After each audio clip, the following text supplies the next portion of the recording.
Varicose veins కి సరైన చికిత్స కోసం సంప్రదించండి ఎవిస్ హాస్పిటల్.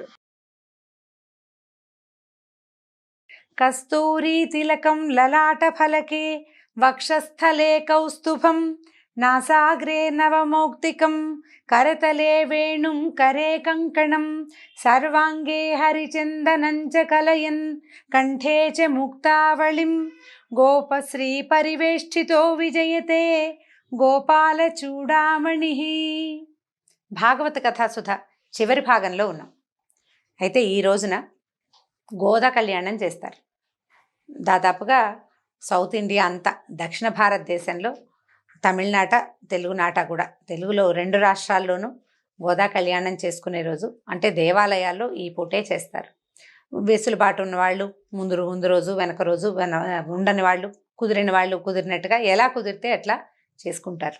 అయితే మనం తిరుపావై గనక చదువుతూ ఉంటుంటే గోదా కళ్యాణ ఘట్టం చెప్పుకునేవాళ్ళం. మనం భాగవతం చెప్పుకుంటున్నాం కాబట్టి గోదా కళ్యాణమైనా రుక్మిణి కళ్యాణమైనా ఒకటే. రుక్మిణి కళ్యాణ ఘట్టాన్ని భాగవతంలోని చివరి ఘట్టంగా చెప్పుకుందాం. అయితే దశమస్కంధంలో ఇది ఉత్తర భాగంలో ఉంది. పూర్వభాగంలో కృష్ణలీలలు, ఆయన కృష్ణుడు పెద్దవాడవటం. ఉత్తర భాగపు మొదటి పన్నాల్లోనే ఇది కనపడుతుందన్నమాట. రుక్మిణి కళ్యాణ ఘట్టం. పరీక్షణ్ మహారాజు అడిగాడు, రాక్షస వివాహం చేసుకున్నాడు శ్రీకృష్ణుడు అని చెప్పబడుతుంది, ఎట్లా ఈ రుక్మిణీదేవిని పెళ్లి చేసుకున్నాడు అని. ఆ విషయాన్నే సాకల్యంగా విందాం. శుకుడు రుక్మిణీ కళ్యాణ గాథని చెప్తున్నాడు. భీష్మకుడు అనే రాజు కుండిన నగరాన్ని రాజధానిగా చేసుకుని విదర్భ దేశాన్ని పరిపాలించేవాడు. ఆయనకి 5 కుమారులు, 1 కుమార్తె ఉన్నారు. ఆ పెద్ద కొడుకులలో పెద్దవాడు రుక్మి, కుమార్తె పేరు రుక్మిణి. అందరికంటే చిన్నది కాబట్టి ఆమె అంటే చాలా ప్రాణంగా ఉండేవారు. ఆమె మేటి లేని అసమాన సౌందర్య రాసేట చాలా అందమైనది అమ్మాయి. అయితే వివాహయోగ్యమైన వయసు వచ్చింది అమ్మాయికి. ఈ రాజు దగ్గరకు వచ్చే పండితులు, మునులు రకరకాల మాటలు చెప్పేవాళ్ళు. ఎన్నో విషయాలు చెప్తుంటే వాళ్లలో వసుదేవ కుమారుడైన శ్రీకృష్ణుని సౌందర్యం, బలపరాక్రమాలు, సద్గుణాలు పొగిడేవారు. అవన్నీ విని రుక్మిణి కృష్ణుణ్ణే తన భర్తగా భావించుకుంది. అయితే ఈ భీష్మకుడి యొక్క పెద్ద కుమారుడైన రుక్మికి కృష్ణుడంటే ద్వేషం. భగవంతుని పట్ల ద్వేషం ఎందుకు ఉండాలి ఎవరికైనా? ఎందుకుందో అతనికి. ఎందుకంటే అతని స్నేహితులు కృష్ణుడికి వ్యతిరేకులు. దానివల్ల ఇతనికి కూడా అకారణమైందే, వీళ్ళకి వాళ్ళకి ఏ సంబంధము సాపత్యము లేదు, అయినా కూడా కృష్ణుడు నచ్చడు అతనికి. అయితే శ్రేయోభిలాషులంతా చాలామంది ఏం చెప్పారంటే రాజుగారికి, రుక్మిణిని కృష్ణుడికి ఇచ్చి పెళ్లి చేయి, కృష్ణుడు చాలా గొప్పవాడని చెప్పారు. కానీ రుక్మి ఒప్పుకోక తన చెల్లెలికి తగిన భర్త చేది దేశపు యువరాజు అయినటువంటి శిశుపాలుడు అని ప్రకటించాడు. ఈ శిశుపాలుడు ఎవరు? చైద్యుడని పేరు పెట్టబడినటువంటి శ్రీకృష్ణుని యొక్క మేనత్త కుమారుడు. 2వ మేనత్త 3వ మేనత్త కొడుకు. అయితే రుక్మి మాట కాదనలేక రాజు ఏం చేశాడు, రుక్మిణిని శిశుపాలుడికి ఇవ్వడానికి నిశ్చయించుకున్నారు. కానీ ఆమె ఒప్పుకోలేదు.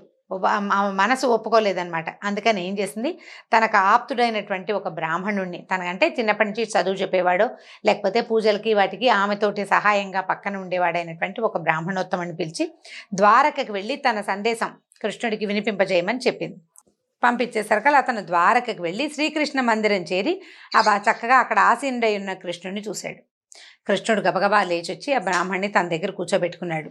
దేవతలు తనని ఎలా పూజిస్తారో అట్లా బ్రాహ్మణుడిని పూజించాడట. తర్వాత మృష్టాన్న భోజనం పెట్టించి ఆయన బడలిక తీరేదాకా తన చేతులతో పాదాలు ఒత్తుతూ ఇలా అడిగాడు, నువ్వు మీ ధర్మాచరణ అది సరిగ్గా అవుతుందా? బ్రాహ్మణులు మీరు ఏది ఉంటే అది దాంతోటే తృప్తి పడతారు, మీకు స్వధర్మం మీదే ఆసక్తి, విప్రులకి నేను ఎప్పుడు శిరసా నమస్కరిస్తాను. ఇంతకీ నువ్వు ఎక్కడి నుంచి వచ్చావు? కష్టపడి సముద్రం దాటి ద్వారకని చేరావు, ఏ కోరికతోటి ఇంత శ్రమపడి వచ్చావో చెప్పమన్నాడు. అప్పుడు విప్రుడు ఏం చేశాడు, ఈ బ్రాహ్మణుడు రుక్మిణీదేవి సందేశాన్ని కృష్ణుడికి వినిపించాడు. ఏం చెప్పాడు, విదర్భ దేశపు రాజు భీష్మకుడు, ఆయనకి యుక్త వయసు వచ్చిన కుమార్తె ఉంది, ఆమె పేరు రుక్మిణి, సర్వశుభలక్షణాలు మూర్తి భవించిన సౌందర్య రాశి ఆ కన్య. ఆమెకు వివాహం చేయడానికి ప్రయత్నాలు ప్రారంభించారు. ఆమె ఆ విషయాన్ని నీకు సందేశంగా తెలపమని నన్ను పంపించింది. ఆమె ఏంటంటే ఏం చెప్పింది, నీ సద్గుణ సంపద గురించి పండితులు చెప్తుంటే విన్నవాళ్ళు తను మర్చిపోతారు సహజంగా. ఇలాంటి కళ్యాణ రూపాన్ని తిలకిస్తే కన్నులున్నందుకు కళ్ళకి ఆ చరితార్థత లభిస్తుంది, కళ్ళు ఉండటానికి సార్థకత లభిస్తుంది. నీ నామం స్మరిస్తేనే భువనతత్వాన్ని బోధపడుతుంది, ప్రపంచతత్వం బోధపడుతుంది, ప్రపంచంలో గొప్పతనం సిద్ధిస్తుంది. నీ సద్గుణాల ప్రశంస వింటేనే చెవులున్నందుకు సార్థకత కలుగుతుంది, మనసు నిర్మలం అవుతుంది. కాబట్టి నువ్వెక్కడా నేనెక్కడా అని నేను ఆలోచించకుండా నిన్నే నా మనసులో నిలుపుకున్నాను. వంశంలో, రూపంలో, వయసులో, సౌజన్యంలో, పరాక్రమంలో, కారుణ్యంలో, దానంలో సాటి లేని వాడివి అయినటువంటి నిన్ను ఏ కన్య కోరుకోకుండా ఉంటుంది? సాక్షాత్తు లక్ష్మీదేవే నిన్ను వరించాక నేను వరించటంలో విశేషమేముంది అని చెప్పింది. చక్కగా ఉంటాయి. ఎంత మంచి పద్యాలు నుండి పోతన గారి భాగవతం పద్యాలు అయితే మహాబాగుంటాయి. రుక్మిణీ కళ్యాణం చదవలసిన ఘట్టంగా చెప్తారు. అయితే నేను నిన్ను భర్తగా వరించాను, నిన్ను నేను సమర్పించుకున్నాను, నీకు నన్ను నేను సమర్పించుకున్నాను. వాక్యం ఎంత బాగా వచ్చిందో చూడండి. నీకు నన్ను నేను సమర్పించుకున్నాను కనుక నువ్వు ఇక్కడికి వచ్చి నన్ను నీ భార్యగా స్వీకరించు. అలా చేయకపోతే ఉపద్రవం చాలా జరిగిపోతుంది. ఎందుకంటే నన్ను శిశుపాలుడికి వివాహం చేయాలి, ఇచ్చి వివాహం చేయాలని మా వాళ్ళు అనుకుంటారు. నేను మానసికంగా నీ దాన్ని అయిపోయాను. నువ్వు వచ్చి నన్ను గనక చేపట్టకపోతే సింహం తాలూకు సొమ్ముని గోమాయువు సొంతం చేసుకున్నట్టుగా నన్ను శిశుపాలుడు చేపడతాడు. అట్లా జరగకూడదు. నేనే గనక పూర్వజన్మలో నూతులు, చెరువులు తవ్వించడం వంటి పుణ్యకార్యాలు, దేవ విప్ర గురు అర్చనలు, తీవ్రమైన వ్రతాల వంటి పుణ్యకార్యాలు చేసి ఉంటే కృష్ణుడే వచ్చి నన్ను పాణిగ్రహణము చేయుగాక. మా పెద్దలంతా నన్ను చేజుడికిచ్చి పెళ్లి చేయాలనుకుంటున్నారు. కాబట్టి నువ్వు అంతఃపురంలోకి ప్రవేశించి కోలాహలంగా వచ్చి బంధుమిత్రులతో వచ్చి నన్ను చేపట్టడం కుదరదు. జరాసంధుడు వాళ్ళంతా సైన్యాలతోటి వస్తున్నారు. వాళ్ళని జయించి నీ శౌర్యమే వీరిశుల్కంగా నన్ను గ్రహించి రాక్షస వివాహం చేసుకో. అమ్మాయే స్వయంగా నన్ను తీసుకెళ్ళు అని ఉత్తరం రాసింది. ఇంకోలా కుదరదని. నువ్వు అంతఃపురంలో ఉంటావు, చాలామంది బంధువులు ఉంటారు, వాళ్ళని వధించకుండా నిన్ను తీసుకురావటం ఎలా అని అడుగుతావేమో. అంటే మీ బంధువులను వధించి నిన్ను తెస్తే బాగుంటుందా అంటావేమో. దానికి ఒక ఉపాయం ఉంది. మాలో పెళ్లికి ముందు కులదేవత యాత్ర చేస్తాము, విశేషమైన ఉత్సవం. పెళ్లి కూతుర్ని అలంకరించిన తర్వాత ఊరి బయట ఉన్న గౌరీదేవి ఆలయానికి తీసుకొస్తారు. అక్కడ అర్చన చేయటం మా సాంప్రదాయం. నేను అలాగే ఊరి బయటికి అక్కడికి వస్తాను. అప్పుడు నా రక్షణ కోసం కొంత సైన్యమే వస్తుంది, ఎక్కువ రాదు. నువ్వు అక్కడికి వచ్చి ఆ ఉన్న కాస్త సైన్యాన్ని జయించి నన్ను తీసుకెళ్ళిపో. ఏ కారణం చేతైనా నువ్వు రాకపోతే తప్పనిసరి శిశుపాలుని భర్తగా అంగీకరిస్తానని అనుకోవద్దు. ఈ జన్మలో కాదు, ఎన్ని జన్మలైనా అది జరగదు. ఉపవాసము మొదలైన వ్రతాలతో కృషించి శరీరాన్ని విడిచిపెడతాను. మళ్ళీ జన్మలో నీకోసం ఎదురు చూస్తూ అదే పని చేస్తాను. ఎన్ని వందల జన్మలైనా నీకోసం వేచి ఉంటాను అని ఈ కన్య సందేశం పంపింది. నాయన, నువ్వు ఏం చేస్తావో ఆలోచించమని ఆమె దూతగా వచ్చినటువంటి బ్రాహ్మణుడు కృష్ణుడికి చెప్పాడట. అప్పుడు నవ్వుతూ ఆమె నన్ను ఎంత కోరుకుంటుందో నేను కూడా అంతే కోరుకుంటున్నాను. ఆమె అన్న నా మీద ద్వేషంతో, రుక్మి నా మీద ద్వేషంతో వివాహానికి అంగీకరించడం నాకు తెలుసు. శిశుపాల జరాసంధాది రాజును యుద్ధంలో ఓడించి ఈమెని తెచ్చుకుంటాను, రుక్మిణీదేవిని నేను తీసుకొస్తానని చెప్పాడు. చెప్పాక ఎల్లుండే పెళ్లి నక్షత్రం, ఎల్లుండే, ఎక్కువ సమయం లేదన్నాడు విప్రుడు. అప్పుడు ఈయన దారుకుడు అనే తన యొక్క సారథిని పిలిచి రథం సిద్ధం చేయమన్నారు. ఈ దారుకుడి పేరు మనందరికీ జ్ఞాపకం ఉంటుంది, మాయాబజార్ చిత్రంలో వినిపిస్తుంది. దారుక వీళ్ళని వనానికి తీసుకెళ్ళమంటాడు. ఆ దారుకుడు కృష్ణుని యొక్క రథ సారథి. 2-3 సందర్భాల్లో మా భాగవతంలో మనకి కనపడుతుంది. అప్పుడు ఏమవుతుంది, రథాన్ని ఎక్కించి తాను ముందు ఎక్కి కుండిన నగరాన్ని ఎక్కాడు. ఇద్దరు ఎక్కారన్నమాట, బ్రాహ్మణుడు కృష్ణుడు కూడా కుండిన నగరానికి వెళ్ళారు. అయితే బలరాముడు ఏమనుకున్నాడు, కృష్ణుడే ఒక్కడే రుక్మిణిని తేవడానికి వెళ్తున్నాడని, అక్కడ అనేక మంది శత్రురాజులు సైన్యాలతో వస్తారని తెలిసి ఉన్న బలరాముడు తన యాదవ వీరులతో కలిసి మహాసైన్యాన్ని వెంట పెట్టుకుని తను కూడా కుండిన నగరానికి బయలుదేరాడు. ముందు కృష్ణుడు వెళ్ళిపోయాడు, వెనకాల బలరాముడు ససైన్యంగా వెళ్ళాడు.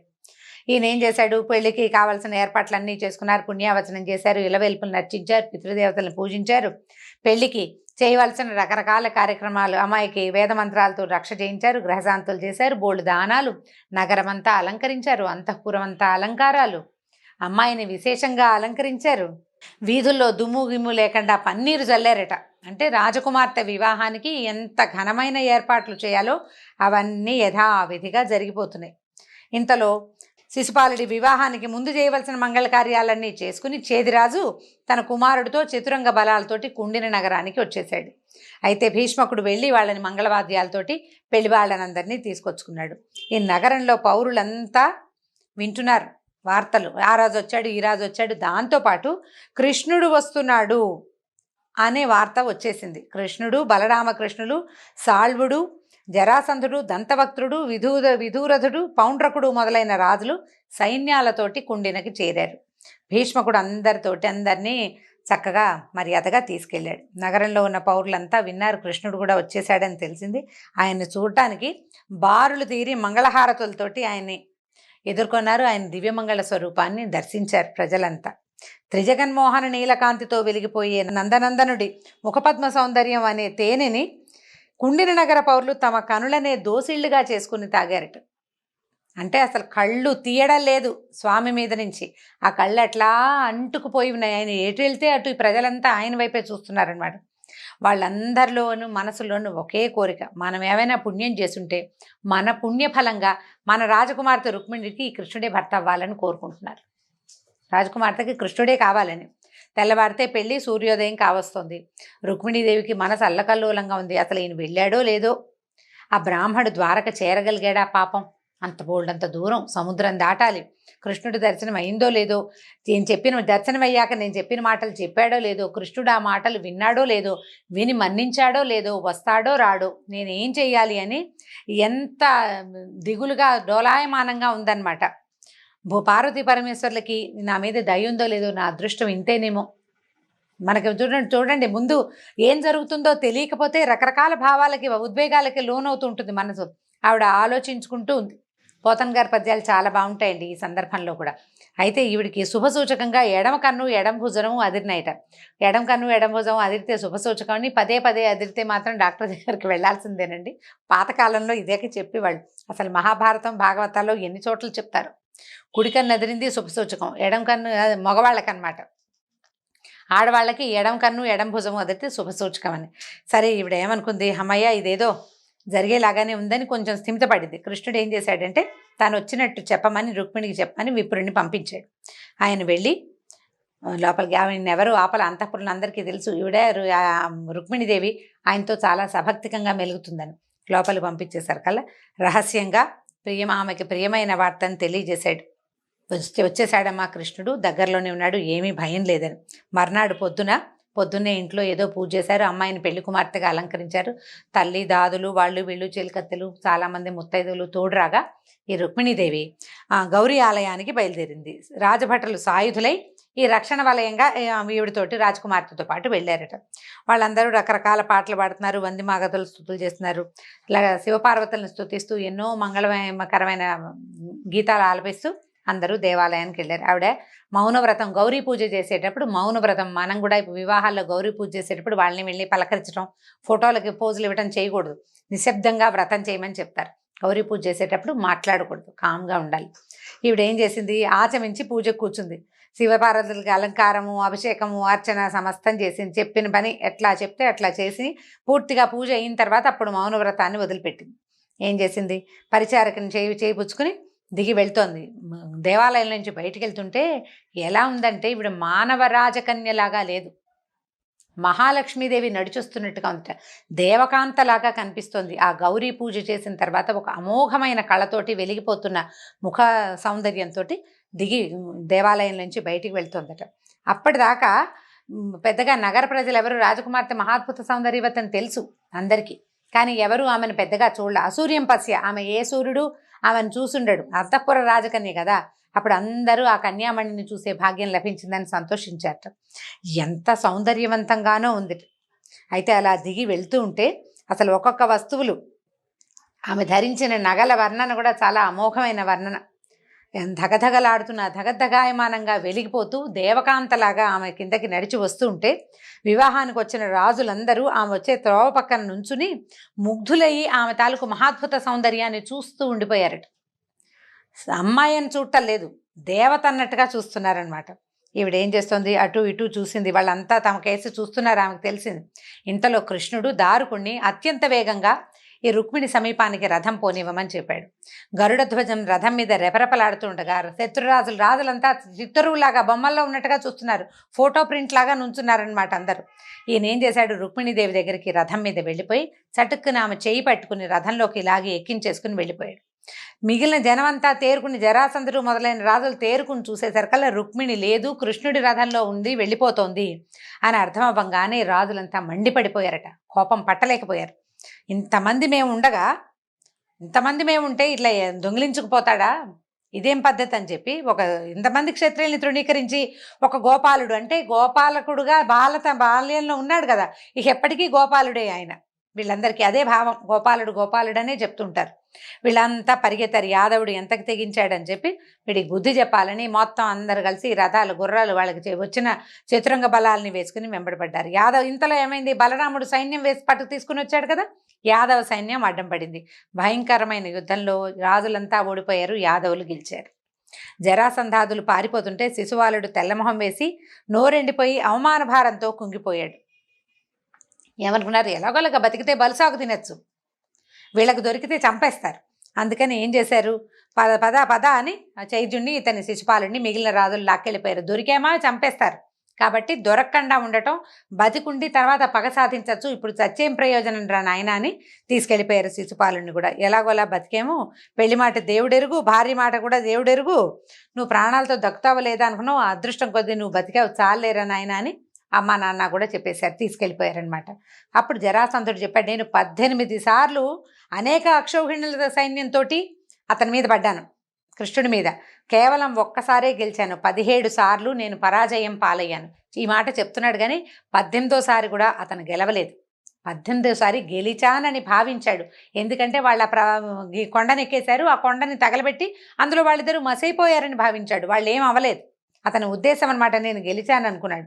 గెలుపు ఓటమి అన్నీ దైవం నిర్ణయించేవే, మన చేతిలో ఏమీ లేవు, నేను మనస్థిమితం చేసుకున్నాను, నువ్వు కూడా స్థిమితం చేసుకోమని చెప్పి జరాసంధుడు శిశుపాలుని ఓదార్చాడు. సరే, రాజులంతా ఒకళ్ళనొకళ్ళు ఓదార్చుకుని వెళ్ళిపోయారు. రుక్మికి అసలు పడదు కృష్ణుడంటే. దాంతో మీరంతా పోతే పొండి, మా చెల్లెల్ని తీసుకెళ్ళిపోతుంటే నేను ఊరుకుంటానా అని రుక్మి మాత్రం నేను యుద్ధానికి బయలుదేరుతాను, కృష్ణుడిని చంపి రుక్మిణిని విడిపించాకే నగరంలోకి అడుగు పెడతానని కృష్ణుడు వెంటబడ్డాడు కొంత సైన్యంతో. వాళ్ళని చేరుకునేసరికల్లా కృష్ణుడు రుక్మిణి అవలీలగా జయించేశాడు ఒక దెబ్బకే. చంపడానికి కత్తెత్తితే రుక్మిణీదేవి కృష్ణుడి పాదాలు పట్టుకుంది, మా అన్నయ్యని వదిలిపెట్టు, సోదరుణ్ణి చంపద్దు, కనీసం సముఖంలో చేయకూడదు ఇది అని అడిగేసరికల్లా ఏం చేశాడు, పై వస్త్రంతో రుక్మిణి రథానికి కట్టేసి తన ఖడ్గంతో శిరోజాలు మీసాలు గడ్డము తీసేశాడు, తల మీసాలు గడ్డాలు క్షవరం చేసేసాడనమాట, నున్నగా చేసేస్తే ఇంతలో అక్కడికి వచ్చిన యాదవ సైన్యం రుక్మి సైన్యాన్ని తరిమి కొట్టేసింది. ఆ తర్వాత బలరాముడు కృష్ణుడి వద్దకు వచ్చి, బంధువు అవుతాడు కదా, ఇంత పని చేయకూడదని చెప్పి, బంధువులను అవమానం చేయకూడదని రుక్మిని విడిపించాడు కృష్ణుడికి నచ్చజెప్పి. రుక్మి తను చేసిన ప్రతిజ్ఞ నిలబడి, అంటే నగర ప్రవేశం చెయ్యను రుక్మిణి లేకుండా అని చెప్పినందుకు భోజకటకం అనే నగరాన్ని నిర్మించుకుని అక్కడే ఉండిపోయాడు. కానీ మళ్ళీ కుండిన నగర ప్రవేశం చేయలేదట. బలరామకృష్ణులు రుక్మిణి ద్వారకకు చేరారు. బంధుమిత్రుల వేడుకల మధ్య, పురజనుల ఆనంద కోలాహలాల మధ్య మంగళవాద్యాలు ధ్వనులు మిన్నంటుతూ ఉండగా కృష్ణుడు రుక్మిణీదేవిని యథాశాస్త్రంగా వివాహం చేసుకున్నాడు. దీంతో మన భాగవత్ కథాసుధ రుక్మిణీ కళ్యాణ ఘట్టంతో పూర్తి చేసుకుంటామండి. మరి వీలు వెంబడి ఇంకా ఏవైనా కొత్తవి అంటే మీకు అందరికీ తెలిసినవే మళ్ళీ ఇంకొకసారి చెప్పే ప్రయత్నం, ఏ పురాణాలు, ఏ కథలు, గాథలు ఏవి కుదిరితే అవి, వీలైతే రామాయణం కూడా, వాటన్నిటినీ మీకు ఇలా అంటే సాధారణమైన మాటలతోటి పరిచయం చేసే భాగ్యాన్ని కలగజేస్తాడు భగవంతుడని అనుకుంటూ సెలవు తీసుకుంటాను. నమస్కారం.